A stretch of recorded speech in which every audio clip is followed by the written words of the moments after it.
Hello मेरे प्यारे बच्चों, कैसे हैं आप सब। आशा करती हूँ आप सब बहुत अच्छे होंगे। तो बच्चों, आज आपकी हिंदी व्याकरण की क्लास 3rd का चैप्टर नंबर 617 स्टार्ट करते हैं। आपके चैप्टर का नाम है बच्चों कहानी लेखन। ठीक है, प्रीवियस चैप्टर यानी पिछला पार्ट जो था हमारा कौन सा था, अनुच्छेद लेखन। ठीक है, और अब हमारा जो करंट जो हमारा लेसन है वो है कहानी लेखन। ठीक है, तो आज हम कहानी के बारे में पढ़ेंगे। कहानी लेखन किस तरह से करते हैं, किस तरह से लिखते हैं बच्चों। आइए शुरू करते हैं पाठ को। कहानी तो बचपन से हम सभी सुनते आए हैं।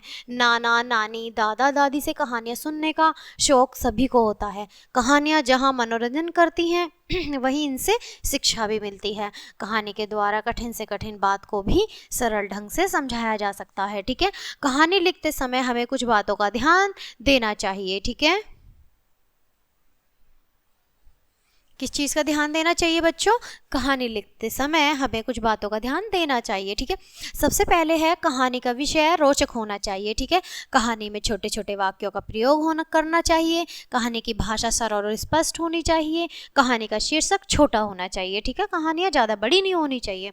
कहानी दो तरह से लिखी जा सकती है, चित्र तथा संकेत आधार पर। चित्र के और संकेत के आधार पर भी कहानियाँ लिखी जा सकती हैं, और सहायक शब्दों के आधार पर भी, जिन्हें हम शब्दों के रूप में भी लिख सकते हैं। ठीक है बच्चों, यहाँ आपको दोनों ही तरीकों से कहानी लिखना सिखाया जा रहा है। ठीक है, अब आप देखेंगे चित्र तथा संकेतों के आधार पर कहानी। बच्चों, ये जो है ये चित्र और संकेतों के आधार पर कहानी है। ठीक है, आप देख पा रहे हैं चिड़िया और बंदर का पेड़ पर रहना। ठीक है, एक पेड़ पर चिड़िया और बंदर रहते थे।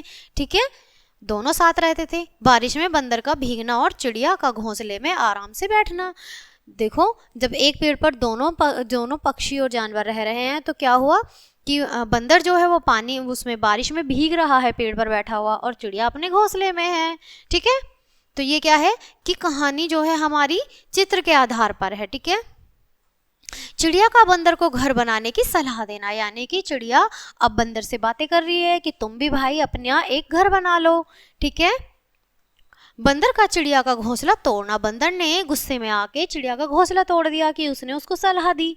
ठीक है, नदी के किनारे एक पेड़ था, उसे पेड़ पर एक बंदर रहता था, और उसी पेड़ पर चिड़िया का एक घोंसला भी था। एक बार बहुत जोर से बारिश आई, बंदर तो पूरा भीग गया और ठंड से कांपने लगा, लेकिन चिड़िया अपने घोंसले में आराम से बैठी रही थी, वह जरा भी नहीं भीगी। बारिश रुकने पर चिड़िया ने बंदर को सलाह दी, बंदर भैया आप भी अपना एक घर बना लीजिए, फिर इस तरह आपको बारिश में भीगना नहीं पड़ेगा।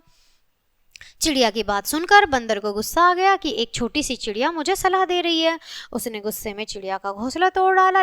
चिड़िया चींची चींची करती हुई वहां से उड़ गई। उसने दूसरे पेड़ पर अपना घोंसला फिर से बना लिया। वह खुशी से अपने नए घोंसले में रहने लगी। तो बच्चों, यहाँ पर देखिए, अध्यापन संकेत। मूर्ख को उपदेश देने से अपना ही नुकसान होता है, और परिश्रम करने वालों को कभी दुखी नहीं होना पड़ता। तो बच्चों देखिए, अगर कोई इंसान मूर्ख है तो उसे सलाह देना भी बेकार है, क्योंकि वो चीज़ उसे बुरी लगेगी, गलत लगेगी।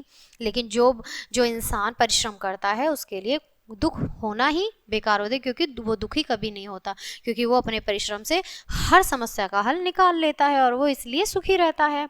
तो इसी के साथ ये जो आपका कहानी है ये यहीं ख़त्म होती है। पार्ट को यहीं ख़त्म करते हैं। मिलते हैं आपसे नेक्स्ट पार्ट में नेक्स्ट वीडियो के साथ। तब तक के लिए bye bye and thanks for watching.